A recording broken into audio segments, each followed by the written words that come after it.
কোমরে হাড় বেড়ে যাওয়া অথবা হাড়ের উপরে হাড় উঠে যাওয়া। কারণ আমাদের অনেক পেশেন্টরা যখন আমাদের সাথে কথা বলে, ওনাদের কথার এক্সপ্লেনেশনটা এমন থাকে যে আমার তো হাড়ের উপরে হাড় উঠে গেছে, আমার হাড় নতুন করে ডিপ বের হয়েছে, এখন আমি কি করব, অনেক বেশি প্যানিক হয়ে যায়। সো এইখানে এই যে দেখেছেন যে মাঝে যে ফাঁকা জায়গাটা, এটা আসলে একটা অ্যাবনর্মাল, যারা আসলে প্যাথোলজিক্যাল প্রবলেম আছে তার একটা রিপোর্ট, এটা নর্মাল ফাইন্ডিংস না।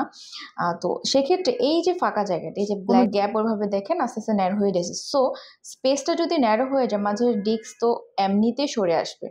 কন্ডিশনের কথা বলি, খুব বেশি ভালো না। তো এই টাইপের সমস্যা আসলে যাদের হয় তাদের আসলে যে সিমটমগুলোর মধ্য দিয়ে যেতে হয়, যেমন প্রচণ্ড পিঠে ব্যথা হবে, হাঁচি কাশি দিলে ব্যথা বেড়ে যাবে, এবং কিছু কিছু নার্ভ আছে যে নার্ভগুলো আসলে আমাদের ইউরিন মানে প্রস্রাব ধরে রাখে, বাথরুম ধরে রাখে, এই কাজগুলোর সাথে রিলেটেড, মোটরের সাথে রিলেটেড। তো ওই নার্ভগুলোতে যখন প্রবলেম হবে তখন কিন্তু এই নার্ভগুলো যে কাজগুলো করে কাজগুলো করতে অসুবিধা হবে, এবং সাথে তো সিভিয়ার পেন থাকেই। এবং পেনগুলো কেমন ঝিমঝিম করে, অবশ অবশ লাগে, মনে হয় শুয়ের মতো পিঞ্চ করছে।